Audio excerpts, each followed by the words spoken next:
Now we shall begin. You should answer the questions as you listen, because you will not hear the recording a second time. Listen carefully and answer questions 1 to 4. Hey Bruce, looks like we got some planning to do for Albert's going away party, right? There are certainly some things we have to talk about now. Yeah, that's better than doing everything at the last minute. Okay, so I can write some notes as we talk. Sure thing. So, when should we have the party? He goes to Thailand on the 26th of August. Okay, let's have it on the 24th then. Yes, let me see. That's a Friday. That'd be perfect. Now, where should we have it? At a bar or a club? You know, I think he would like something really intimate, nothing too loud. A restaurant would be good. Maybe the Apple Tree Grill? Great place, sounds good. Okay, now we have to think about who to invite. Well, his best friend from college. Sure. And his cousins? Right. Oh yes, his co-workers. Yeah, okay, his co-workers and his boss. Any other people? How about his yoga classmates? He does love yoga, but that might be too many people. I suppose so. I can email and text message the invitations. When should I send them? We should send them out soon, but not too early. How about the 16th of August then? Well, why not give it a few more days? The 13th? All right, I think that's a good time too. Now listen and answer questions 5 to 10. Okay now, we have to think of a gift. Should we all get one? No, I was thinking we could all give money for the party and the gift. You know, something really nice. Yeah, that'd be better than getting him little things individually. I can ask for the money. Thanks for doing that. How much should we ask for? I think we should ask for maybe $15 each. Is that too much? No, not at all. He's going away for 2 years. That would give us about $150. That's a good amount. Yeah, well, I'm thinking we could get him something practical. Yes, especially since he's going abroad. Something he could use, something that's also portable. We could get him an article of clothing, perhaps, or maybe even a pair of shoes. Shoes are nice, but they might wear out easily, especially where he's going. Maybe a book light? A what? Yeah, he loves to read, and a book light would be very convenient when he travels. Okay, that's one good gift idea. Did you write that down? Yep. Now, we need to think about reservations at the restaurant. Well, we should get their big banquet room, yeah? Yes, definitely. Should we ask the restaurant to prepare a buffet? Isn't that expensive? No, I don't think it is. A buffet dinner sounds cheaper than everyone ordering individual meals. Definitely. How about drinks? They can buy drinks themselves, or bring their own. Okay. Yeah, it would cost too much if we bought drinks ourselves. Certainly. We have to ask someone to bring an MP3 player. The restaurant has speakers and we can hook it up for music. Sounds good. Actually, there is one more thing that I thought we should do since Albert is leaving for such a long time. What were you thinking of? Maybe we could have a slideshow of all the fun times we've had. That'll take a little bit of work, but I think it's a great idea. Actually, in the invitation, can you ask for some photos people have of him? Yeah, definitely. I can scan them or people can send me digital photos they have. All right.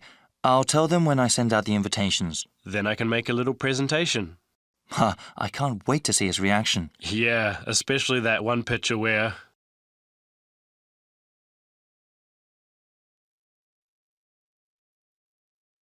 Now listen and answer questions 11 to 12. Many thanks for inviting me along to talk about saving energy in the home.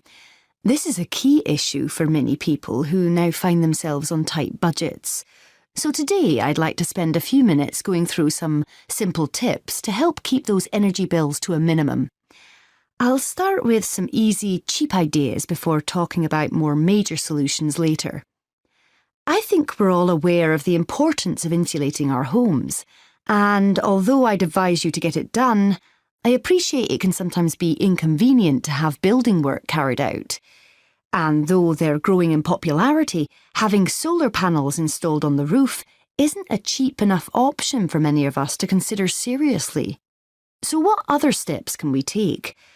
Well, most people will make a point of turning the heating down when temperatures outside rise, but they ignore other equally useful ways of saving energy when they're making dinner or doing their weekly laundry.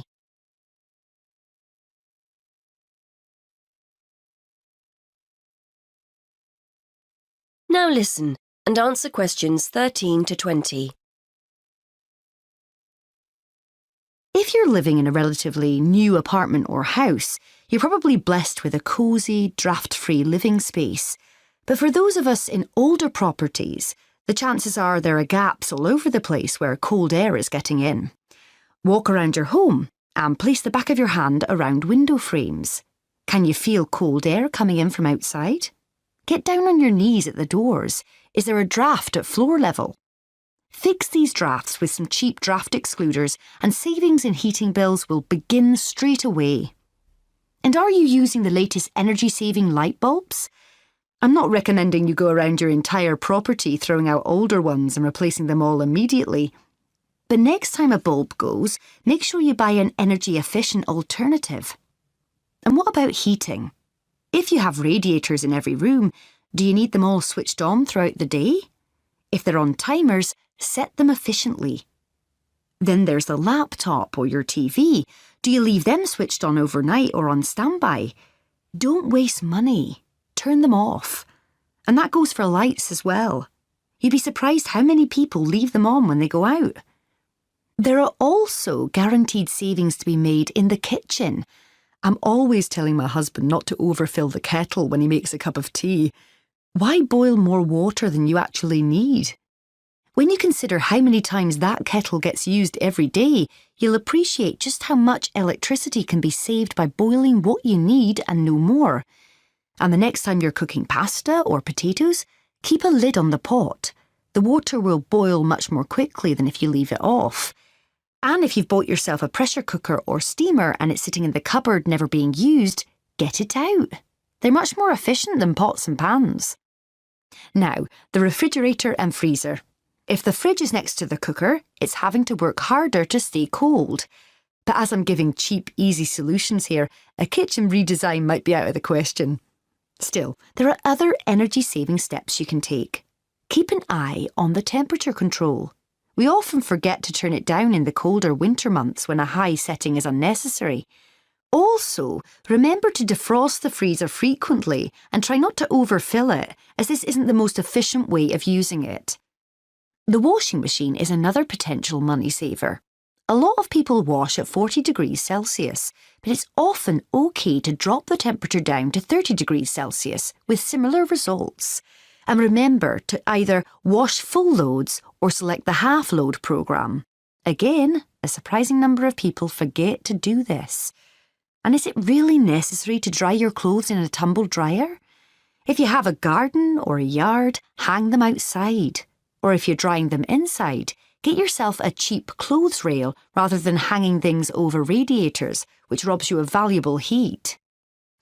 Now, let's turn to some of the help our local council is offering to householders to save energy.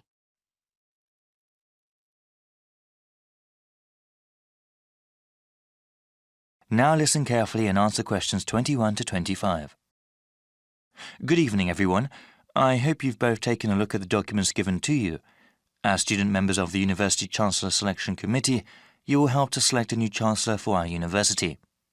This person will be responsible for the operations, academics, and budget of the university. Today, I want us to talk about getting feedback from other students and about the selection process. Okay, so what exactly will our roles be? You both are full members of the committee representing the interests of the student body. When we go over the applicants for Chancellor, your votes will count the same as other committee members. The same as other faculty and administrators? Okay. Indeed. It is important to have student input in the selection process. That will be part of your duties as committee members, to talk to the student body and get a feeling for what they want in a new Chancellor. You will report back to me, the committee chairman, and then talk to the rest of the committee. I suggest that you contact the student newspaper and ask them to do some sort of survey. You both can also talk to the heads of various student organisations and gauge their opinions. All right, what sort of questions should we ask? Well, if you know of any issues important to the student body as a whole, you can ask them about that. I know that there was a recent increase in student fees. Since the Chancellor is in charge of the budget process, he or she will certainly be involved with that. But that is one topic that everyone can be asked about. A question about financial issues? Okay. You also mentioned going to different student groups. I was wondering, would that be appropriate? If the Chancellor is the head of the whole university, is it that important to ask the opinions of a smaller individual organisation? Definitely. They may be smaller organisations, but they often represent a wide number of students. It would be in the best interests of the school to have a Chancellor that understands the needs of not just the community as a whole, but of the different parts that make up that whole. I see. I guess it would be best to contact the leadership group of each club and group. Yes, actually, that would probably be the most efficient way to get their opinion. Now listen and answer questions 26 to 30. After you get a feel for what the student body thinks, I would like you to create a report for me. As chairman, I am responsible for making sure the different views of the students, faculty and the administration are heard. So what happens after we submit our report to the rest of the committee? We'll start with the rest of the selection procedures. We have an open process, meaning anyone who wants to can apply to be Chancellor. That way, we will have the widest available pool to choose from. Of course, the first step will be to narrow down the field of applicants. Looking at their background and work experience, we will end up with 15 candidates. There will be further background checks on the remaining candidates. These checks include talking to the references a candidate has listed, as well as asking about them at any previous institution they may have worked at. This is quite a rigorous process, isn't it? It has to be. The Chancellor represents the university, so we need the best qualified person. After the background checks, we will contact candidates and ask them to come in for an interview before the committee. I remember hearing that we'll also be sitting in on those interviews. It'll be difficult to think of good questions to ask all those candidates. Well, I think the committee as a whole will do that. Okay. That sounds like the best way. Yes, it's quite a rigorous interview process. Each candidate will have to come in a second time. The final 5 candidates will then be asked to come in a third time and actually interact with some of the community members here. After the committee chooses the finalist, that one name will be sent to the Board of Trustees to be approved. They will also go over the candidate's material before having an up or down vote on him or her. Then that person becomes the Chancellor of the university? It is good to have so many people working together on this. I'm sure we'll find a great Chancellor. Yes, actually there are many interesting stories about past selection committees.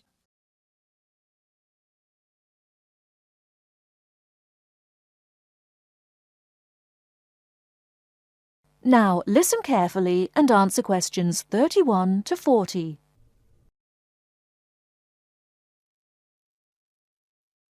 Good morning, everyone.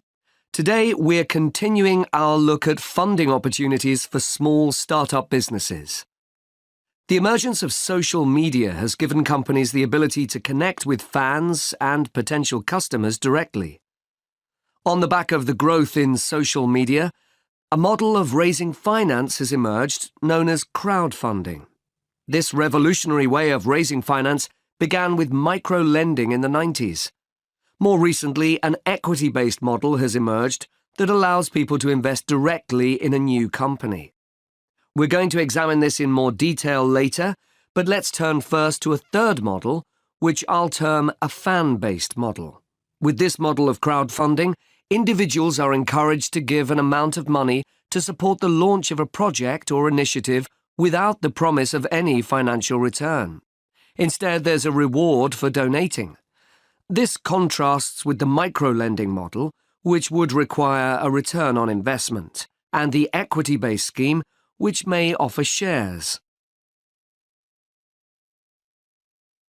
Crowdfunding portals or websites allow the business concerned to present the initiative along with the financial target required. There's a fixed time limit for fundraising, and if the target amount is reached, all donations are paid to the company or individual. Whether it's an author planning to write a new book, an independent film company looking to make a new film, or a technology company with an idea for an app, the person or company needing funding would turn to its fan base for support. This is managed through one of the many crowdfunding online portals that have emerged. Of course, a fan or supporter of a particular initiative is likely to give money anyway. But donation-based crowdfunding will often make donating even more attractive by offering a rewards-based incentive scheme. Let's take a film company, for example, that needs funding for a new film. For a small set donation, the donor might be offered a free ticket to the premiere or a DVD of the film. A larger set donation might be rewarded by the chance to attend a launch event when the film goes live. Those people who make bigger donations could even be offered the chance to meet the cast of the film, whilst the highest level donation could see the person's name mentioned in the film credits. For companies that already have a significant fan base, crowdfunding offers a fantastic opportunity to raise money quickly from a large number of people, each of whom donates just a small amount of money. Compare this to the time and effort that would be needed to sell your idea to investors or your bank manager, particularly in an age when raising finance can be difficult. The company may also have links with partner companies or organizations that run fundraising events. In this case, you can significantly increase participation by working with these organizations to promote your crowdfunding project. Another significant advantage is that you can reach out to your fan base for feedback on the project while it's being developed, thus making the final product more appealing. Crowdfunding enables you to raise awareness of the product at an early stage, thus increasing the potential for sales. With so many people behind you, it can also act as a great incentive to get the best possible product out on time and on budget. However, there are disadvantages to bear in mind. The model can be described as all or nothing. If you don't reach the monetary target required in the agreed time, all promises of donations are cancelled and no money is paid, leaving you back at square one. Should this happen, or still worse, you receive the funding but are unable to come up with the product, not only will your fans end up disappointed, but the portal will record the fact that you failed to reach your target, or that the initiative failed. Fulfilling all the pledges that you've made to people can also be very time-consuming. For example, remembering to send out copies of books or free cinema tickets can sometimes be forgotten in the excitement and frenzy of launching your product. People sometimes forget to factor in the cost of rewards when calculating profit margins. But these can be significant. And finally, if you have a small fan base, for example, you're a new company or have a small social media footprint, raising awareness of your initiative will be challenging. These drawbacks aside, donation-based crowdfunding is a wonderful opportunity for individuals or small startups to raise funds for that exciting new project whilst reaching out and connecting to the people who are most likely to support and promote your work for you.